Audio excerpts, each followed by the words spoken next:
Hello बाबू साहब, फिर से आज आप लोगों का डाइजेस्टिव सिस्टम एक्सीलेंस 2.0 में स्वागत है। आज हम लोग एक्सीलेंस 2.0 में डाइजेस्टिव सिस्टम को देखेंगे। जो आप लोग देख पा रहे हैं डिस्प्ले में, ये हम लोगों का डायग्राम होता है। डाइजेस्टिव सिस्टम का डायग्राम ये वाला होता है। समझेंगे कि जब भी इस संसार में इंसान को लाया गया, रोकना, आप लोग देख पा रहे हैं, देखिए ये डाइजेस्टिव सिस्टम का क्या है, डायग्राम है। आप लोगों को पता है इस संसार में जब इंसान को भेजा गया तो गॉड भी जानते थे कि इंसान क्या है, एक ना एक दिन है जो बाकी लोगों की बातों को नहीं सुनेगा। समझ आ रहा है ना। और दुनिया में यदि देखा जाए तो इंसान से बेसी छेछर भी कोई नहीं है। कुछ भी दो तुरंत हाथ दो लंबा, कुछ भी लेगा तुरंत मुंह पर लेके खाएगा। समझ आ रहा है ना। इसीलिए भगवान ने क्या किया, डाइजेस्टिव सिस्टम को इस तरह से निर्माण किया कि तुम यदि कीटाणुओं को भी खा रहा है ना तो कीटाणुओं का मारने का भी ताकत तुम्हारे शरीर के अंग पर है। अब ऐसा नहीं कि यदि बोल दिया गया तो पूरा जोंकटी या फिर केंचुआ या फिर कीड़े मकोड़े को उठा के ही खाएंगे, ऐसा नहीं कर सकते है ना। आप लोग को पता होगा जब ठंडा के दिन पर या फिर गर्मी के दिन में भी किसी किसी लड़का सबका जब आप लोग सो के उठते होंगे, इधर व्हाइट व्हाइट पूरा दिखता होगा। समझा ना। इधर जो व्हाइट व्हाइट दिखता है उसको हम लोग सेफ बोलते हैं। ये सब जो सेफ देखने को मिलता है ना, जो हम लोग का गंदा बच जाता है मुंह में, वो मुंह का गंदा भाग बाहर निकलता है। हम लोगों को कभी कभी ये नहीं लगता है कि हम लोग को दांत 2 बार साफ करना चाहिए, जिससे दांत का मुंह वगैरह सेंट नहीं। कभी कभी कुछ लड़का या लड़की देखिएगा अगल बगल में बैठेगा, आप बोलेगा इतना डेंजर नाक फटा सेंट मारेगा ना कि आपको बैठने का मन नहीं करेगा। समझ रहे होंगे। तो ये सब जो चीजें हैं वो मुंह में भोजन हम लोग का फंस जाता है। अब फंसने के कारण से जब ब्रश हम लोग करते हैं तो निकलता है। अब बहुत लोग क्या करेगा, एक बार ऐसे, एक बार इधर, एक बार इधर और एक बार उधर, 4 बार मारा, जीभ में फाड़ के निकाल दिया। तो अच्छा से ब्रश करना है हमें। क्या करना चाहिए, सुबह में अच्छा से ब्रश करना चाहिए। यहाँ जब भी हम लोग भोजन कहाँ शुरुआत लेते हैं, मुंह में, जिसको बोलते हैं मुख गुहा। तो यदि आपको डाइजेस्टिव सिस्टम पढ़ना है तो 2 तरह से आपको पढ़ना पड़ेगा। पहले नालियों को देखेंगे कि कौन कौन सा नाली में गुजरता है डाइजेस्टिव सिस्टम, और दूसरा कौन कौन से एंजाइम निकलते हैं, उसमें कौन कौन सा डाइजेस्टिव एंजाइम रहते हैं, वो सब चीजों का स्टडी करेंगे। तो हम लोग 2 पार्ट में डाइजेस्टिव सिस्टम को देखेंगे। ठीक है, तो चलिए डाइजेस्टिव सिस्टम को हम लोग 2 पार्ट में देखते हैं। पाचन तंत्र है ना, डाइजेस्टिव सिस्टम। पाचन तंत्र जानने से पहले आप लोगों को पाचन के बारे में समझना पड़ेगा। तो पाचन क्या करता है, हम लोगों को जो खाना खाते हैं उसको पचाता है। तो शॉर्ट में हम लोग ये नहीं बोलेंगे कि जो खाना खाते हैं वो पचाता है, हम लोग ये बोलेंगे कि जटिल पदार्थों को किसमें तोड़ता है, सरल में। जटिल मतलब जो हमारे आमाशय नहीं पचा सकता उसको तोड़ तोड़ के टुकड़ों टुकड़ों में करके आमाशय को दिया जाता है, और फाइनली छोटी आंत में जाके भोजन पचता है, और बड़ी आंत के द्वारा से भोजन क्या होता है, गुदा के द्वारा शरीर से बाहर आ जाता है। ये पूरा प्रक्रिया कहाँ देखने को मिलता है, डाइजेस्टिव में। इसमें और एक प्रश्न पूछता है आप लोग का ओलंपियाड में, या फिर जेक पॉलिटेक्निक में जाइएगा या जीएनएम में जाइएगा तब, कि पाचन में किसका पाचन नहीं होता है। तो हमेशा याद रखिएगा पाचन में जल और विटामिन का पाचन नहीं होता है। जैसे आप लोगों को पता होगा, जैसे दवा वगैरह मिलता है आप लोग को पीने के लिए, उसको क्या चबाने की जरूरत है नहीं, वो ऑलरेडी पच जाता है। सेम उसी तरह से वाटर, जिसको लोग बोलते हैं पानी, इसको भी पचाने की जरूरत नहीं। तो यदि पूछा पाचन में किसका पाचन नहीं होता है तो याद रखिएगा पानी और विटामिन।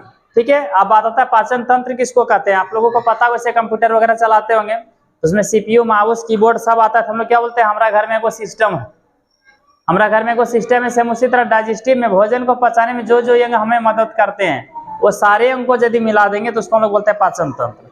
तो यदि आपसे कोई पूछेगा पाचन तंत्र किसे कहते हैं, तो बोलिएगा भोजन पचाने में जो जो भी हमारे शरीर के अंगों का मदद करता है वो सारे के सारे क्या है, पाचन तंत्र हैं। ठीक है। पाचन तंत्र को पढ़ने के लिए हम लोगों को 2 टाइप से पढ़ना पड़ेगा।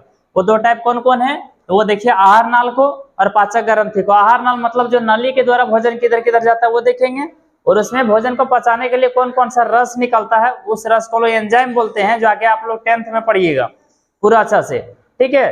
तो वो एंजाइम को भी थोड़ा हम लोग यहाँ देख लेंगे। आप लोग को आहार नाल पता होगा, मतलब यहाँ से इस भाग से यदि पीछे तक, जिसको हम पिछवाड़ा बोलते हैं, वहां तक यदि घींच के लंबा कर देंगे ना तो 32 फीट लंबा होगा, और मीटर में कन्वर्ट करेंगे तो 9 मीटर होगा।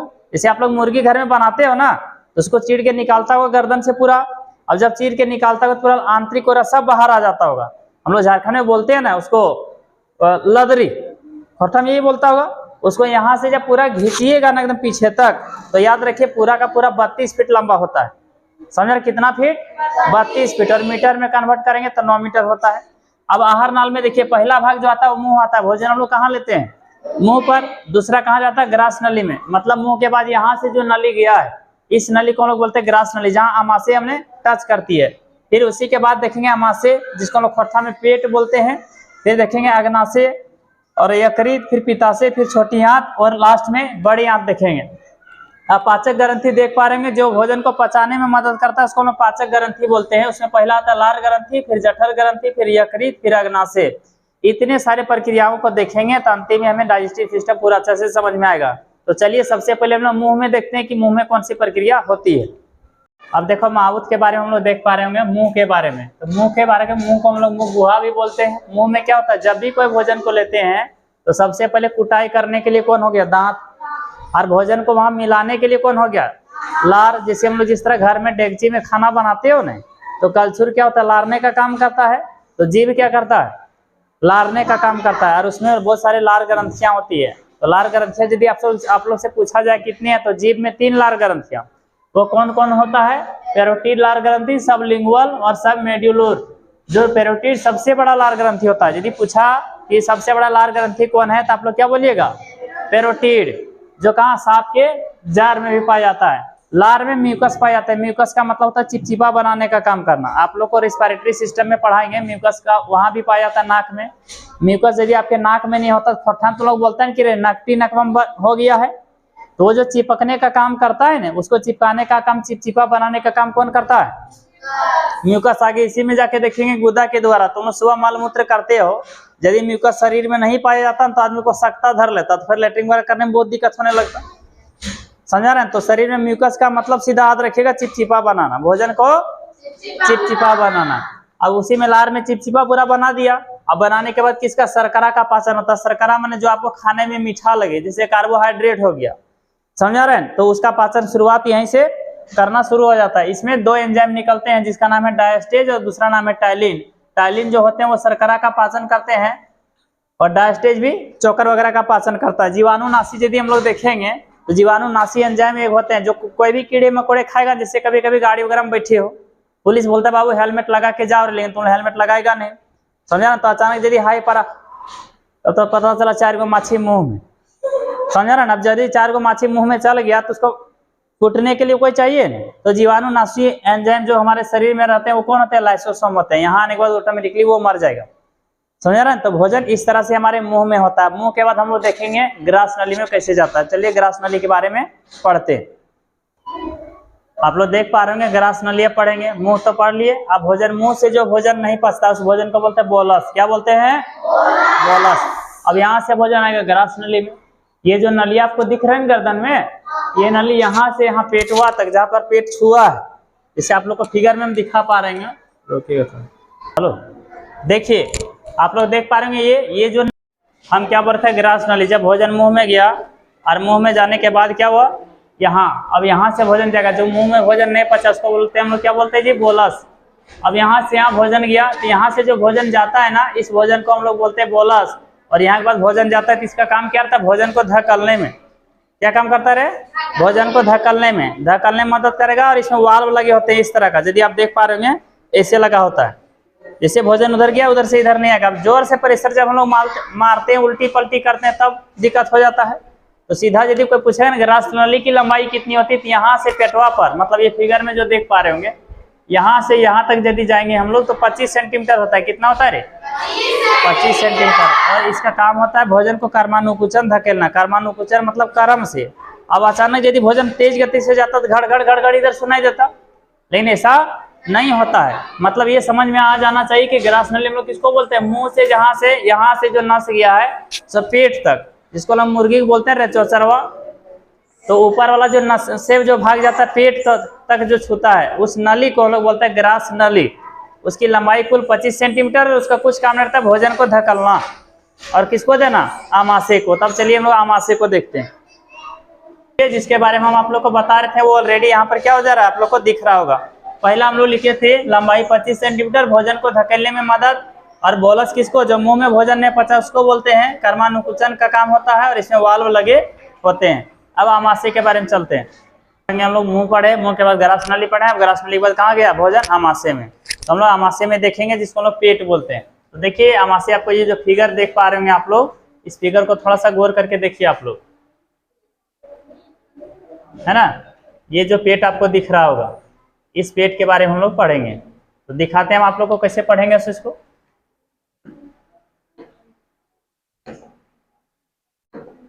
देखिए आप लोग को स्क्रीन पर देख पा रहे होंगे आप लोग, आमाशय इंग्लिश में स्टोमक बोलते हैं। और यहाँ से जिससे भोजन गया कहाँ, आमाशय के पास। आमाशय में एक इतना डेंजर अम्ल निकलता है जिसको हम लोग बोलते हैं दुनिया का सबसे प्रबल अम्ल है।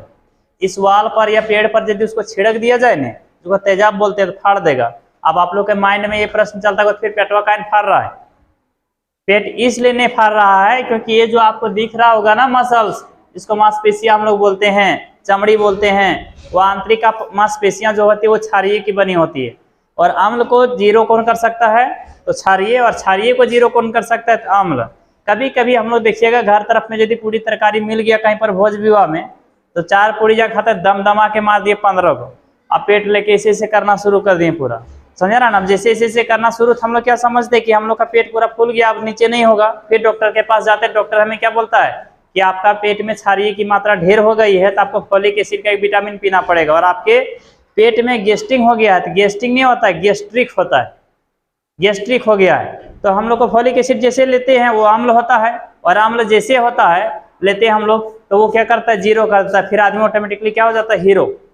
सेम उसी तरह से कभी कभी आप लोग का ढेर मात्रा में क्या बोलते हैं, खट्टा वगैरह खा लिया, आम वगैरह देखता है बचपन, ठंडा के दिन में ढेर आम खा लेगा, तब बोलो गजब को लग रहा है, ये दांत वगैरह देखते हो किस तरह हवा लगता है, तो कठुआ जाता होगा आप लोगों को। तो जब शरीर में अम्ल की मात्रा ढेर हो जाएगा, तब क्या कहता है, हम लोग को इनो दिया जाता है। जैसे हम लोग इनो तुरंत लेते हैं, तुरंत फिर से क्या हो जाता है, हीरो हो जाते हैं। इस तरह की प्रक्रिया यहाँ पर चलते रहती है। यदि आप लोग से पूछेगा कि HCl अम्ल का निर्माण कहाँ होता है, तो बोलिएगा आमाशय में। ठीक है, HCl अम्ल का काम क्या होता है, तो जीवाणुओं को माने कुटने में, उन लोग को मारने में। ठीक है, तो पेट को 3 भागों में बांट दिया गया है। क्या क्या, कार्डियक, दूसरा फंडिक, तीसरा पाइलोरिक। आप लोगों को पता होगा जब भोजन हम लोग करते हैं तो क्या बोलते हैं कि भोजन 4 घंटों तक हमारे पेट में स्टोर होता है। ठीक है, एक स्टूडेंट पूछ रहा है कि ऐसा ऐसा क्या बोलते हैं HCl अम्ल का स्वाद कैसा होता है। तो आप लोग को पता होगा जब उल्टी पलटी करते हो तो गोटे नाके मुँह हो जाता होगा, तो कैसा माने जलन देता है और खट्टा टाइप लगता है, तो वही HCl अम्ल पेटवे वाला होता है। नीचे से मारते एकदम पूरा जबरदस्त एकदम धक के बाहर निकलता है, भग के, और आप लोग को पूरा नाके मुँह हो जाता है। फिर देखने में आप लोग को लग रहा होगा कि कैसा सो लार तार कैसा लगता होगा सो, तो वही स्वाद आपका HCl का है। समझ गए होंगे। अब भोजन जो 4 घंटा पेट में स्टोर रहता है, इसलिए 8 बजे यदि आप खाएं तो आपको भूख कब लगता होगा, 1-2 बजे। समझे ना। अब कैसे भूख लगता है उसके बारे में हम लोग यहाँ देखते हैं। तो देखिए कार्डियक में क्या काम होता है, HCl का निर्माण होता है, जितने सारे जीवाणु होते हैं उसको नाशने का काम करता है, मतलब मिटाने का काम करता है। दूसरा भाग जो पेट का होता है, जिसको हम ये भाग देख पा रहे होंगे आप लोग, फंडिक, जो 4 घंटों तक भोजन को स्टोर रखता है। इसमें रूसी पाए जाते हैं। रूसी मतलब भीली, इंग्लिश में भीली बोलते हैं। समझ रहे ना। आप लोग घर में जब आंतरिक वगैरह बनाते हो, इसको घर में वो लोग नहीं बोलते पचौनी बनाते हो, तो उसमें क्या उठल रहता है एकदम रुई टाइप में छोटा छोटा, वो हम लोग के पेटों में कुचने लगता है। और जैसे कुचने लगेगा तो आपको भूख लगेगा नहीं, तो हम लोग बोलते हैं मम्मी भूख लग गया है। समझ आ रहा है ना। तो ये जो होता है वो कहाँ होता है, फंडिक में, आमाशय का दूसरे भागों पर। ये हो गया पेट का दूसरा भाग। तीसरा भाग पाइलोरिक होता है। इसमें पाचक ग्रंथि 2 को निकलते हैं, जिसका नाम है रेनिन और पेप्सिन। रेनिन के बारे में समझेंगे, तो रेनिन हम लोग किसको बोलेंगे, आप लोग को पता होगा, छोटा बच्चा को गोद लिए होंगे, ऐसे ऐसे उठा रहे होंगे, बाबू है रे तुम सुगा है रे। समझ रहे, जैसे उठाता होगा देखता होगा, उल्टी जिसे मारा ना, दूध यदि पिया तुरते उल्टी मारा तो दही जैसा।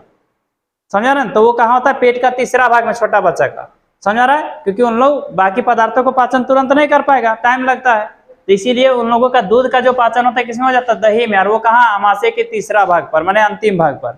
इसी में और एक होता है पेप्सिन, याद रखिएगा, पाफर पेप्सिन और पाफर प्रोटीन। प्रोटीन माने दाल, मछली, अंडा, दूध। जब आप खाइएगा और उसका यदि पाचन शुरुआत पूछेगा तो बोलिएगा आमाशय के तीसरा भाग में, पाइलोरिक में होता है। ये हम लोग आमाशय का देखें डाइजेस्टिव सिस्टम में। ठीक है, आज का क्लास आप लोग का डाइजेस्टिव सिस्टम का आमाशय तक रहेगा, और इसके बाद दूसरे क्लास में आप लोगों का पार्ट 2 वीडियो में देख पाएंगे। उसमें आप लोग का अग्नाशय देखने को मिलेगा, लीवर मिलेगा देखने को, और उसी में छोटी आंत, बड़ी आंत, और भोजन को कैसे बाहर निकाला जाता है शरीर को पूरी तरह से। समझ में आ रहा है। Thank you. यदि आप लोग को मेरा वीडियो अच्छा लगे तो लाइक, सब्सक्राइब और शेयर करें।